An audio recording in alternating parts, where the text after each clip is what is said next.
Hello my beautiful souls, welcome to my YouTube channel tarot with Shivi Chupale. Dear, कैसे हैं आप सभी लोग? आई होप आप सभी लोग बहुत अच्छे हैं, बहुत अच्छे से अपना नवर्क कर रहे हैं। चैनल पर आए रिक्वेस्ट करूंगी सब्सक्राइब करें इस चैनल को। वीडियो पसंद आता है तो लाइक दिस वीडियो। शुरू करेंगे गाइस, हम आपकी रीडिंग देखते हैं कल रात आपके पार्टनर की क्या एनर्जी थी आपको लेकर। So let's see, please guide करें यूनिवर्स। मेरे जो व्यूअर्स हैं, कल रात में उनके पर्सन की एनर्जी क्या थी? प्लीज़ गाइड करें यूनिवर्स। मेरे जो व्यूअर्स हैं, कल रात में उनके पर्सन की एनर्जी क्या थी? कल रात वो मेरे व्यूअर्स को लेकर क्या सोच रहे थे? पेशेंस,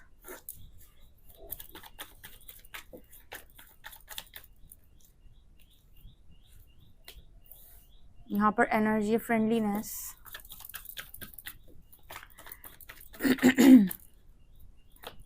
यहाँ पर है healing,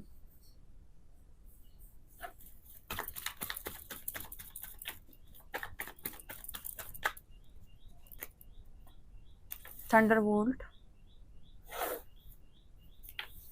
awareness, silence,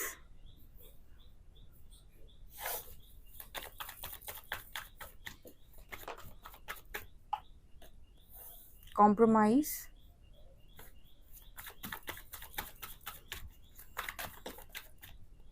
experiencing,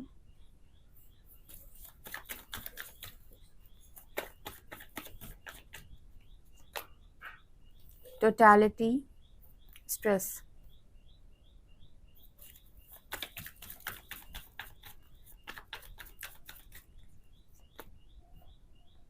change,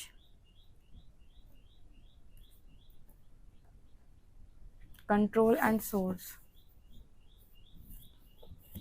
beyond illusion. So guys, मुझे यहाँ पर जो मैसेज मिला है वो मैं आपको बताती हूँ। आपके पार्टनर की कल रात में एनर्जी क्या थी? तो इंटरेस्टिंग रीडिंग है, आपको सुनकर बहुत अच्छा समझ में आने वाला है। तो पेशेंस की एनर्जी आई है, जहाँ पर वो मदर दिख रही है मुझे एक। ठीक है, तो सबसे पहले तो मुझे यहाँ पर ये नज़र आ रहा है कि आपके जो पर्सन हैं उनमें से बहुत सारे लोग, ठीक है, जो भी लोग यहाँ पर रीडिंग दिख रहे हैं, आपके पार्टनर के मन में ऐसा आता है कि आपके साथ आपके साथ झगड़ा नहीं करना है, आपके साथ चीज़ों को एडजस्ट कर लेना है। मतलब एनर्जी इस पर्सन की ऐसी है कि जब आप इस पर्सन की लाइफ में रहते हो, इनको हीलिंग बहुत ज़्यादा मिलती है। दूसरा कि जब तक आप इस पर्सन की लाइफ में थे, तो हर व्यक्ति, इंसान को ऐसा लगता है ना कि क्या ही अलग है, नॉर्मल तो हो, क्या ही अलग है, नॉर्मल तो हो, जैसे सब हैं वैसे ही तो तुम हो, अलग क्या है, कुछ नहीं। लेकिन फ्रेंडलीनेस का कार्ड यहाँ पर ये दिखा रहा है कि जैसे ही आप दोनों के बीच में सेपरेशन आया, या डिवाइन इंटरवेंशन हुई, या आप दोनों के बीच में कुछ दिक्कत क्रिएट हुई, आपके पर्सन को आपसे रिलेटेड एक्सपीरियंस होना स्टार्ट हो गए। जैसे आप लोगों को लगता है हमें एंजल नंबर दिख रहे हैं, फिर आप लोगों को लगता है हमें उसकी एनर्जी पिक हो रही है, फिर आप लोगों को लगता है हमें उससे रिलेटेड सॉन्ग सुनाई दे रहे हैं, शिवजी हमें उसका नाम दिखाई दे रहा है, फिर हमें उससे रिलेटेड हमारी तरफ गाइडेंस आ रही है, उससे रिलेटेड हमारी तरफ टैरो रीडिंग्स आ रही हैं। तो ये दीदी क्या है, हमारे साथ ये सब क्या हो रहा है, इसको बोलते हैं एक्सपीरियंस लेना। ठीक है, कहते हैं हम किसी से बोलते हैं कि तुम्हारे साथ ऐसा है, तुम्हारे साथ वैसा है, तो वो कहेगा कि हम ऐसा कुछ नहीं मानते, तुम बेवकूफ़ हो। ठीक है, तुम लोग जो समझाते हो सब बेवकूफ़ हो, हम नहीं मानते, सब ऐसा कुछ नहीं होता है। तो किसी की बात सुनकर मान लेना और उस बात को खुद से अनुभव करना, दोनों चीज़ों में अंतर है कि नहीं है? आज हम आपको बोलते हैं ऐसा ऐसा होता है, तो आप कहोगे कि हम क्यों माने आपकी बात, हम नहीं मानते। हम कहेंगे भी नहीं ज़बरदस्ती की मानो, हम कहेंगे खुद के एक्सपीरियंस से सीखो। हमने तो हर ही रीडिंग में बोला है अपनी एक्सपीरियंस से सीखो। आज तक का तुम्हारा अनुभव क्या कहता है? तुम्हारे अनुभव में जितनी चीज़ें होंगी उस चीज़ पर तो विश्वास करोगे कि नहीं करोगे? वो तो इल्यूजन नहीं हो सकता ना, खुद का अनुभव तो इल्यूजन नहीं हो सकता। ठीक है, इल्यूजन तो वो हो सकता है जो दूसरों ने बताया, दूसरों से सुना, और हमारा खुद का एक्सपीरियंस नहीं, उसे हम कहते हैं भ्रम। लेकिन खुद के एक्सपीरियंस को भ्रम कैसे कह सकते हो? तो आपके पार्टनर ना आपसे रिलेटेड एक्सपीरियंस कर रहे हैं चीज़ों को, जैसे वो कनेक्टिविटी, वो इंटेंसिटी कनेक्शन की, वो कनेक्शन की पॉजिटिविटी, आपकी हीलिंग, आपका पेशेंस, आपका मदरली नेचर, हर चीज़ जैसे इस व्यक्ति के खुद के एक्सपीरियंस हैं। जिस व्यक्ति ने अपनी पूरी जर्नी, अपनी पूरी यात्रा, अपना पूरा सेपरेशन का पीरियड खुद से एक्सपीरियंस लिया होगा, ऐसा व्यक्ति जिंदगी में कभी मैनिपुलेट नहीं हो सकता। मैनिपुलेट हमेशा वो व्यक्ति हो जाता है जो भरोसा नहीं कर पाता है। उसे लगता है पता नहीं आप भरोसे के लायक हैं कि नहीं। जैसे काफ़ी सारे लोग पर्सनल रीडिंग में आते हैं, जब किस तरीके सवाल लिखते हैं, दीदी क्या ये पर्सन मेरे लिए जेन्युइन है, लॉयल है, इसके मन में हमारे लिए फीलिंग्स है, या मैं किसी गलत दिशा में हूँ। अब ये जो सवाल आता है ना पर्सनल रीडिंग में, इस सवाल का मतलब क्या है? इस सवाल का मतलब ये है कि आपने सामने वाले को चाहा, उसे पसंद किया, लेकिन आप श्योर नहीं है कि ये इंसान मेरे लायक है भी कि नहीं। मतलब यहाँ पर आपके मन में श्योरिटी नहीं है। तो अगर मान लो रीडिंग में हम कह देंगे कि नहीं, ये पर्सन आपके लिए सही नहीं है, तो कहीं ना कहीं आपका दिमाग वैसा ही काम करेगा, जो हमें दिखेगा वो हम बोलेंगे। ठीक है, तो आपके मन में वो चीज़ आ जाएगी। और अगर आपके मन में कुछ और चल रहा होगा तो आप फिर क्रॉस रोड पे चले जाएंगे। आप पॉजिटिव सोचना चाहते होंगे, रीडिंग ने आपको नेगेटिव बता दिया। ठीक है, इससे बेहतर है कि आप अपना एक्सपीरियंस लो और खुद की बुद्धि लगाओ और खुद के दिमाग से डिसीजन लेना सीखो कि क्या ये मेरे लिए है या क्या ये मेरे लिए नहीं है। क्या ये इंसान जेन्युइन है या फिर मेरे दिमाग का एक फितूर है ये। ठीक है, या फिर मेरे दिमाग का भ्रम है ये। तो यहाँ पर वो एनर्जी, फ्रेंडलीनेस और एक्सपीरियंसिंग कार्ड के साथ कि व्यक्ति को पास्ट में हो सकता है आप लगे हो कि आप नॉर्मल व्यक्ति हो, आपकी क्या ही उन्होंने वैल्यू समझी, या फिर इंसान को लगता है ना, देखो हीलर्स के साथ तो खास तौर से ये होता है कि वो इतना बांटते रहते हैं, ओवर गिविंग एनर्जी में रहते हैं कि आसपास वाले लोगों को कदर होना बंद हो जाती है उनकी, तब तक जब तक वो बाउंड्री लगाना नहीं सीख जाते, हेल्दी बाउंड्री सेट करना नहीं सीख जाते। तो होता क्या है कि फिर आप लोगों को एंटरटेन करते रहते हो और वो समझ नहीं पाते कि आपकी एक्चुअल वर्थ क्या है।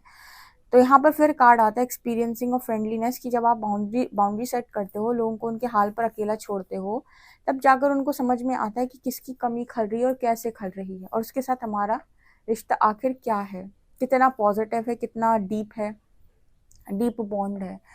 ठीक है, तो इस तरह की एनर्जी यहाँ पर निकल के आ रही है। इस पर्सन को आपके साथ की इस वक्त बहुत ज़रूरत है, और इस समय पर इस पर्सन की एनर्जी है कि अगर आपके साथ कुछ भी कॉम्प्रोमाइज़ करना पड़े, कुछ भी, तो ये पर्सन कॉम्प्रोमाइज़ करने के लिए तैयार है। बस ये पर्सन चाहते हैं कि आप कॉम्प्रोमाइज़ कर पाएंगे। जैसे होता है ना कि लोग कहते हैं कि तुम्हें हमारे साथ रहने के लिए ये चीज़ें एडजस्ट करनी पड़ेंगी, तुम्हें हमारे साथ रहने के लिए ये चीज़ें एडजस्ट करनी पड़ेगी। क्या तुम एडजस्टमेंट के लिए तैयार हो? बियॉन्ड डिल्यूजन, इस पर्सन को सबसे पहले तो इनका थर्ड आई अवेकन हुआ है, तो इनको वो जो चीज़ें हैं जो अभी तक दो आंखों से जितना समझ पा रहे थे, जो भी परसेप्शन था इस पर्सन का, वो शिफ्ट हो गया है। इस पर्सन का जो देखने का तरीका, देखने का जो ढंग है, अभी तक जिस तरीके से चीज़ों को अनुभव करते थे या सीखते थे या जाना था, वो सारी चीज़ें इस पर्सन की लाइफ में चेंज हो चुकी हैं, ट्रांसफॉर्मेशन हुई है इस पर्सन के अंदर, क्योंकि लगातार टावर हिट किया है, लगातार इस पर्सन की लाइफ में टावर हिट किया है, लगातार इस पर्सन की लाइफ में स्ट्रेस की एनर्जी है। आपको तो पता है टावर मूवमेंट आता है, उसके बाद जो हीलिंग प्रोसेस में जितने भी लोग आते हैं या जितने भी लोग ऑथेंटिक वर्जन में आने के लिए डेस्टाइंड हैं, या यूनिवर्स चाहता है कि आप अपने ऑथेंटिक सेल्फ में आए, शैडो वर्क करें, ऐसे लोगों को स्ट्रेस बहुत रहता है, मानसिक पीड़ा मिलती है इनको बहुत ज़्यादा।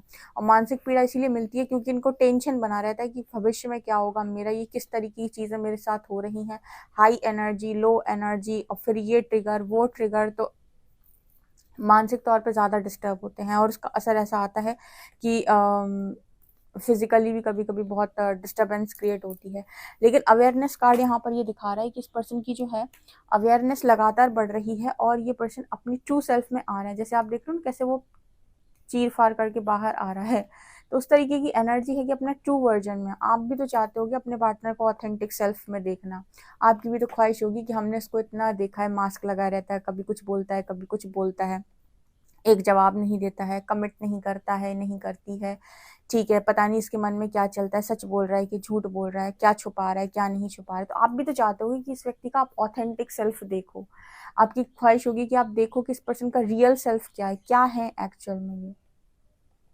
ठीक है, तो यहाँ पर ऐसा मैसेज निकल के आ रहा है कि इस पर्सन की अवेयरनेस लगातार बढ़ रही है, और ये ऐसा हो रहा है कि इस पर्सन की लाइफ में लगातार बदलाव आ रहे हैं। जैसे हम लोग रीडिंग करते हैं ना, next big change, next big change, next big change, तो इस पर्सन की लाइफ में लगातार चेंजेस आ रहे हैं, लगातार इस पर्सन की लाइफ में ट्रांसफॉर्मेशन आ रही है, जो इस पर्सन को ट्रू सेल्फ में लेकर आ रही है, इनका ऑथेंटिक सेल्फ, ऑथेंटिक वर्जन। लगातार इस पर्सन की लाइफ में चेंज आ रहे हैं, लगातार अभी तो मुझे यहाँ पर ऐसा नज़र आ रहा है कि इस पर्सन ने चीज़ों को कंट्रोल करना बंद कर दिया और चुप हो गए हैं। सब कुछ जैसे इस पर्सन ने परमात्मा पर छोड़ दिया है। जैसे पहले बहुत बहस करते थे, लोगों को कन्विंस करते थे, लोगों के साथ लड़ते थे, झगड़ते थे, उन्हें बताते थे ऐसे नहीं ऐसा होना चाहिए, ऐसा नहीं ऐसा होना चाहिए, ये तुम सही कर रहे हो, ये तुम गलत कर रहे हो।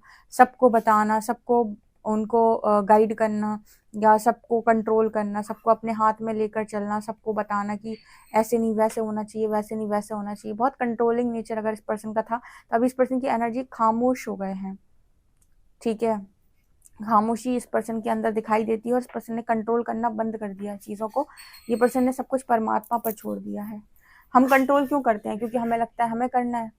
भगवान कहते हैं कि या तो कर्ता भाव में रह ले कि मैं करता हूँ, या फिर सब कुछ परमात्मा पर छोड़ दे, या फिर सरेंडर में रह ले, पूर्ण समर्पण में रह ले।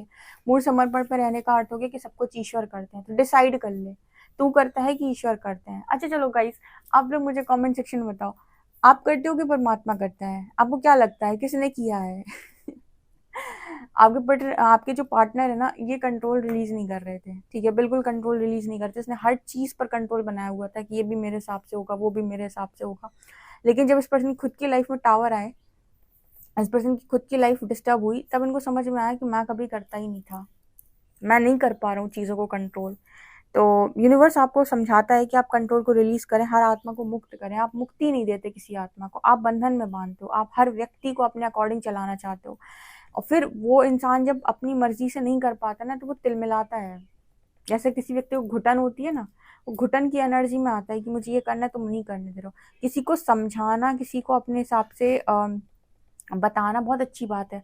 लेकिन जैसे कई बार, जैसे हम लोग भी रीडिंग में कोई ऐसी चीज़ गाइड कर देते हैं कि आप लोग ये मत करो, ठीक है, लेकिन आप गुस्से में हो, बहुत अधिक गुस्से में हो, और आपको है कि हमें नहीं सुनना, हम तो ये ज़रूर करेंगे। ठीक है, तो वो आपकी इच्छा है, ज़बरदस्ती तो नहीं कर सकते कि नहीं तुम्हें ये करना ही पड़ेगा। जब आप खुद से सीखोगे, खुद से आपके अंदर वो धैर्य आएगा, खुद से आपके अंदर वो पेशेंस आएगा, आप ऑटोमेटिक जो आपको रीडिंग सिखाना चाहती थी, या जो रीडिंग के माध्यम से परमात्मा आपको सिखाना चाहते थे, वो आप खुद से सीखोगे। ठीक है, ज़बरदस्ती नहीं सिखा सकते। क्यों? क्योंकि वो ट्रिगर से भरा हुआ इंसान है, उसको चाहिए कि मैं थोड़ा सा पहले अपने आप को समझूं, जानूं। यही उसकी लर्निंग होती है। लोग तो बताते हैं, लोग तो आते हैं, गाइड करते हैं, लेकिन इंसान जो है वो इतना पेन में है कि वो नहीं समझ पा रहा है। ठीक है, तो अपने समय पर समझ जाएगा। तो यहाँ पर ना आपके पार्टनर भी आपको लेकर ऐसा सोचते हैं कि बहुत पेशेंस है आपके अंदर, पहले नहीं था। आपके पार्टनर को ऐसा लगता है कि अगर यही पेशेंस हमने आपके अंदर पास्ट में देख लिया होता ना, धैर्य, कितना पेशेंस है, इतना धैर्य, इतने समझदार आप हो, तो हमने कितना कॉम्प्रोमाइज कर लिया होता आपके साथ। हमें समझ ही नहीं आया कि आपके अंदर इतना धैर्य, इतना पेशेंस है, इतने लायक इंसान आप हो। ठीक है, नहीं तो हम पहले ही आपके साथ चीज़ों को कॉम्प्रोमाइज कर लेते। अच्छा व्यक्ति सबको चाहिए, लेकिन वो अनियंत्रित व्यक्ति को बैलेंस नहीं कर पाता है, बस यही प्रॉब्लम है। सो इसके लिए ना, जो कहते हैं कि अच्छे लोगों की तलाश में भटकने लगना, परफेक्शन की तलाश में भटकना, फिर वो करने लगता है व्यक्ति। अपने आप को परफेक्ट बनाने की बजाय परफेक्शन की तलाश में भटकता है। टैरो से देख लेते हैं हम आपके लिए। 4 ऑफ पेंटिकल्स,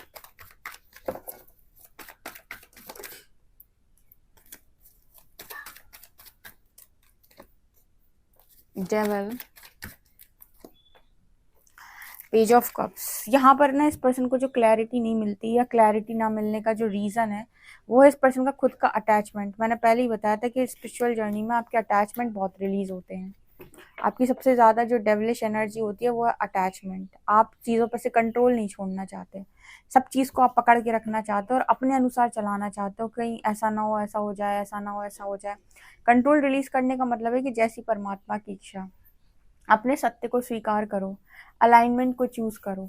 ठीक है, अगर कोई गलती हुई है, कर्म बने हैं, तो उनका भुगतान करो, ना कि उनसे बचने का प्रयास करो, ना कि मुंह छुपाओ। ये है सारी नेगेटिविटी, अटैचमेंट। ये अटैचमेंट रिलीज करा रहे हैं यूनिवर्स इस पर्सन, इसलिए इस पर्सन से सारे कंट्रोल ले लिए यूनिवर्स ने, सारे कंट्रोल ले लिए। मतलब जितनी कंट्रोलिंग नेचर था इस पर्सन का, वो नेचर चेंज हो रहा है। जो कंट्रोल करते थे वो कंट्रोल करना इस पर्सन ने बंद किया है और सरेंडर करवा ली सारी चीज़ें। बहुत अटैचमेंट है इस पर्सन को, ये अटैचमेंट इस पर्सन को क्रॉस रोड पर डालती है, क्योंकि ये पर्सन समझ में भी आता है इनको कि क्या सही है क्या गलत है, क्या डिसीजन लेना चाहिए, लेकिन अटैचमेंट इतनी अधिक है तो इस पर्सन को ऐसा लगता है अगर मैंने ये डिसीजन लिया तो कहीं ये ना बिगड़ जाए, अगर मैंने यहाँ पर ऐसे किया तो कहीं ये ना बिगड़ जाए। बहुत दिमाग लगाना, जिसकी वजह से अलाइनमेंट नहीं आ पाती है। अलाइनमेंट के लिए आपको कंट्रोल को रिलीज करना पड़ेगा, सबको उनके कर्मों पे आपको छोड़ना पड़ेगा। हर आत्मा मुक्त है यहाँ पे, आपके हिस्से में आई है, इसका मतलब ये नहीं कि आप सब कुछ उसका सब कुछ आप बनाओगे, आप भगवान हो गए और आप सब कुछ रचोगे। अब आपके पास बुद्धि कितनी है, आपका कॉन्शियसनेस इतना सा तो है। ठीक है, भगवान जब कोई काम करते हैं तो भगवान मतलब जो आपकी जो आपकी हायर कॉन्शियसनेस स्टेट होती है या फिर उनका सुपर कॉन्शियसनेस के हिसाब से जब व्यक्ति काम करता है तो इतनी सी चीज़ें थोड़ी देखता है ना। ये एनर्जी यहाँ पर निकल कर आ रही है। आई होप गाइस आपको ये रीडिंग अच्छी लगी तो मुझे कमेंट सेक्शन में ज़रूर बताइएगा। पर्सनल रीडिंग के लिए आप मुझे व्हाट्सएप कर सकते हैं। वीडियो पसंद आए तो like this video, subscribe my channel. Thank you guys.